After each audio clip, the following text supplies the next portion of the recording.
Hello，各位好，我是 Revision Lab 修整所的阿修，欢迎来到我的频道。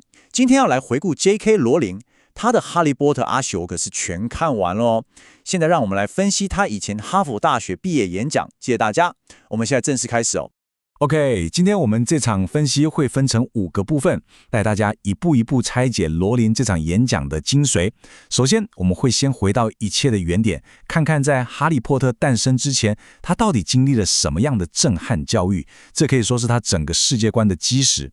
接着就是今天最重要的部分，他会怎么重新定义想象力这个词。我敢说，这绝对跟你想的不一样。再来，我们会看到，当这种想象力集结起来之后，竟然能够产生拯救生命的巨大能量。当然有光就有暗。第4部分，我们会来探讨，如果我们选择关闭这个能力，选择冷漠，要付出的代价有多高。最后，我们会总结一个非常有力量的核心观念，我们内在的修炼是怎么样真实的去改变外在的世界。好，我们马上进入第1部分。好，第1部分。哈利波特之前的震撼教育，大家可能会觉得很奇怪，聊罗琳不就应该是聊霍格华兹、聊魔法石吗？但他自己说，真正塑造他价值观的，反而不是成名之后，而是成名之前，在国际特赦组织那段其实很少人知道的经历。我们就来看看这段经历到底有多震撼。很多人一听到 J.K. 罗琳，脑中浮现的画面大概就是魔法、巫师、9又3/4月台，对吧？但最讽刺的是什么？是他自己亲口说，他人生中学到最重要的一课，跟魔法世界一点关系都没有。这堂课反而是来自我们这个充满残酷现实的麻瓜世界。这真的很有趣哦！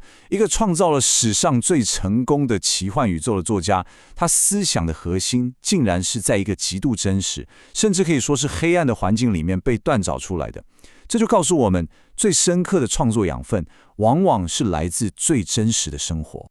我们来看一下这张投影片上的清单。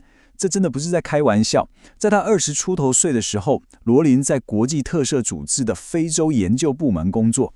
各位，你想象一下，你每天上班打开电脑，你看到的不是什么 Excel 报表，而是从集权国家偷渡出来充满血泪的求救信，是那些被消失的人，他们家人寄来的每一张都充满绝望的照片，还有那些酷刑幸存者的证词，上面巨细靡遗地描述着他们经历过什么样不人道的对待。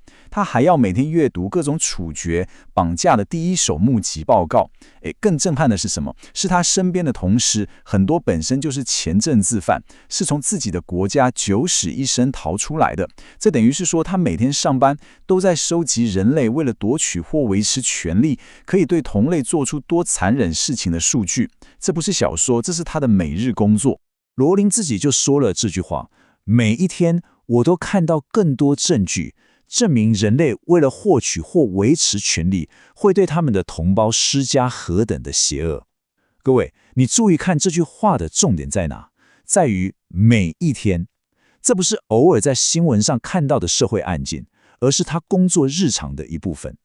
这种冲击的频率和强度不断的累积，真的不是一般人能够想象的。这像每天都在你的价值观上划一刀，久而久之，你对善与恶的理解会变得非常非常的深刻。在这么多让人心碎的案例里面，有一个故事让他一辈子都忘不了。他遇到了一位来自非洲的酷刑受害者。这个年轻人年纪跟当时的他差不多，但是他的精神状态已经因为经历过我们无法想象的残酷对待而完全崩溃了。他就像一个灵魂已经被敲碎了，但还装在一个年轻的躯壳里。接下来这一点，我认为是整段经历的灵魂，超级重要。当时罗琳的工作只是要护送这位身心俱疲的年轻人去地铁站，很平凡吧？但就在这个时刻，这个人生被残酷彻底摧毁的男人，却用一种他形容为极致优雅的礼貌，轻轻握住他的手，然后祝福他未来幸福。各位，你仔细想想这个画面，一个承受了世界上最大恶意的人，却回报以最温柔的善意。这个强烈的对比，就是人性最复杂也最光辉的地方。这也让罗琳意识到，即使在最深的黑暗里面，人性的光芒依然可以存在。但故事还没完，而且急转直下。就在他走在办公室走廊，心情还很复杂的时候，他突然听到身后一扇关着的门里传来一声，他形容是这辈子再也没听过那种充满了极致痛苦和恐惧的尖叫。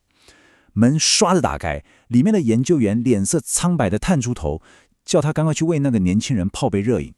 原来就在刚刚，研究员不得不告诉那个年轻人一个残酷的消息：他的母亲因为他对自己国家政权的抗议，已经被当局报复性的抓走，并且处决了。那个尖叫是一个儿子得知母亲惨死时发自灵魂深处的哀嚎。这个瞬间，这个声音可以说是把他之前看到的所有文字、所有照片全部浓缩成一个声音，直接刺进他的心里，成为他对人类苦难理解的一个血淋淋的转捩点。好了，重点来了。经历了这么多黑暗又真实的故事之后，一般人可能会变得愤世嫉俗了，对吧？但罗琳没有，他从这些生命的碎片中拼凑出了一个非常强大的结论。这就带我们进入第二部分，想象力，他眼中的终极超能力。我保证，他对想象力的定义绝对会颠覆你的认知。我们一般讲到想象力，想到的可能是创造故事啊，发明新东西啊，比较偏向艺术或科技。但罗琳提出了一个更深层次、更有人道关怀的定义。他说，想象力最关键、最能改变一切的能力，是让我们能够对那些我们从未亲身经历过的人事物产生同理心。换句话说，想象力不只是让你幻想出不存在的龙，而是让你能够真正设身处地，去感受一个你完全不认识的，在地球另一端的陌生人，他所经历的痛苦或喜悦。这才是一种真正的人类超能力。这就是一种认知上的传送门，让你瞬间跳到别人的鞋子里，去感受他们的感受。我们看这张比较图就更清楚了，这真的点出了人类的独特之处。地球上绝大多数的生物都只能透过直接经验来学习和理解。一只狗被热水烫到，它才知道火炉是危险的。但人类不一样，我们可以透过阅读、聆听、思考，去理解我们从未经历过的事情。我们可以把自己想进别人的处境里。你不需要真的坐过牢，就能透过阅读或看电影，去体会那种对自由的渴望。这就是想象力作为同理心引擎的独特之处。这也是为什么我们会有小说、电影、历史，这些都是在锻炼我们这种隔空同理的能力。不过，接下来这一点超级重要。罗琳也提醒了一件非常关键的事，这种力量就像他书里的魔法一样，本身是道德中立的，它没有好坏之分，它只是一项工具，就像一把刀，你可以拿来切菜，也可以拿来伤人。你可以用这种能力去理解他人，产生同情，但同样的，一个高明的骗子，一个独裁的政治人物，也可以用这种能力去操控和控制他人。他就是因为能精准想象出你的恐惧和欲望，才能设计出让你上当的话术，对吧？所以，拥有这项超能力，不代表你就是好人，关键在于你选择如何使用它，是用来连结，还是用来控制。既然想象力是中立的，那当我们选择把它用在好的地方时，会发生什么惊人的事呢？这就来到我们的第三部分，同理心的集体力量。我们来看看这种由想象力驱动的个人情感是如何转化为实际的行动，甚至真的能够拯救生命。罗琳在国际特赦组织的工作经验，让他亲眼见证了这一点。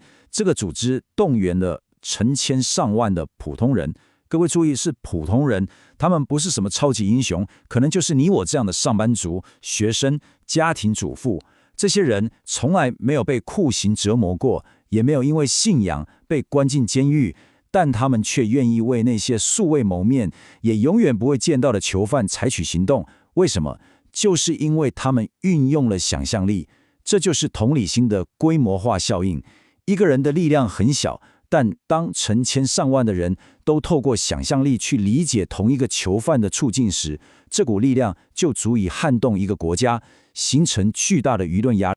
我们简单整理一下这个流程，其实非常神奇耶。你看哦，第一步是个体层次的人类同理心。一个普通人可能在下班后，在家里舒适的沙发上读到一封信，他运用想象力去感受信中那个陌生人的痛苦。第二步是集体行动。当成千上万个这样的人因为同样的感受而团结起来，他们写信请愿，打电话给议员施压。第三步就产生了实际的影响，囚犯被释放，家庭得以团聚，生命被拯救。各位有没有发现，整个过程的起点其实就是那个非常内在、非常个人的想象的动作？一个念头真的可以改变世界，这不是心灵鸡汤，这是真实发生过的事。我们刚刚看了非常光明的例子，但凡事都有另一面。如果我们选择不作为呢？如果我们觉得别人的事干我什么事，然后选择关掉我们的想象力引擎呢？这就来到第4部分，一个非常沉重的问题。我们要谈谈冷漠的高昂代价，以及选择不去想象的巨大危险。我们直接问一个很尖锐的问题：当我们拒绝产生同理心时，到底会发生什么？很多人可能觉得，这不过是选择独善其身，保护自己不受干扰，眼不见为净嘛。这听起来好像很合理，对吧？但罗琳要告诉我们，这个想法大错特错，这远比你想象的要危险得多。这不只是消极的不作为，而是一种积极的破坏。我们来看，当你选择把生活圈缩得很窄，会发生什么事？首先，你选择只待在自己经验的舒适圈里，你拒绝去听那些远方的尖叫声，拒绝去看那些铁笼子里发生了什么。久而久之，你会发展出一种罗琳称之为精神上的广场恐惧症的状态。你把自己关在一个资讯的同温层里，害怕踏出自己小小的认知领域，害怕接触不同的观点。而最讽刺的是，罗琳认为这种刻意不去想象的人，他们看到的怪物反而更多，他们活在更多的恐惧之中。为什么？因为当你对外界一无所知，所有未知的事物都会变成你脑中的怪物。你不去理解，所以你只能害怕。接下来这句话是整个第4段的精髓，我希望大家都能记住，那些选择不去同理的人，其实是在助长真正的怪物。我再说一次，你的冷漠是在助长真正的怪物，这点超级重要。你的冷漠从来都不是中立的。当你选择对邪恶视而不见、听而闻，你等于是用你的沉默默许了它的存在，给了它滋长的土壤。因为邪恶最需要的养分就是正常人的沉默，你的不作为就是给了那些真正的怪物继续作恶的许可证。好了，我们讲了想象力的定义，也看了它能创造的光明和它能助长的黑暗。最后，我们来总结一下罗琳想传达的最终课题，也就是第5部分：内在修炼，外在改变。这也是我认为整场演讲最能激励人心的部分。罗琳在演讲最后引用了古希腊作家普鲁塔克的这句话：我们内心所达成的将会改变我们的外在现实。这句话真的有很力量，我们花几秒钟好好感受一下它的分量。它直接点出了一个很多人忽略的真理：你的内在世界跟外在世界并不是分开的两回事，而是一体两面。这句话的意思是说，我们内心的状态、我们的思想、我们的情感，我们选择是否运用同理心，这一切都跟外在世界有着密不可分的连结哦。这不是什么玄学哦。培养内在的同理心，绝对不是一种被动的自我满足的行为而已，它其实是改变周遭世界的第一步，也是最关键的一步。你怎么看待世界，就会怎么对待世界，而世界最终也会因此而改变。你内心的每一个微小决定，每一次你选择同理或者选择冷漠，都在对外在世界投下一张票。这些票累积起来，就决定了我们共同生活的这个世界会是什么样子。所以整个分析到最后，其实回归到一个非常个人的问题。罗琳等于是把这个选择权抛给了现场的毕业生。今天我也想把这个问题抛给荧幕前的每一位朋友。从今天开始，你选择如何使用你的想象力。你是要用它来建造高墙，把自己封闭起来，活在对未知的恐惧里，还是要用它来搭建桥梁，去理解那些跟你不一样的人，并且采取行动，让这个世界变得哪怕好那么一点点？这个选择没有人能替你做，它完全在于你自己。总结一下今天的重点：第一， J.K. 罗琳的核心思想并非来自魔法世界，而是来自他在国际特赦组织直面人类残酷的真实经验。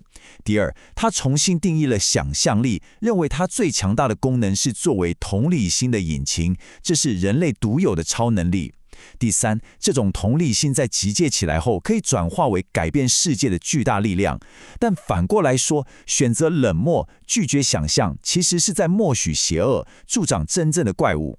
最终记住普鲁塔克那句话：我们内心的选择将会直接影响并改变我们外在的现实。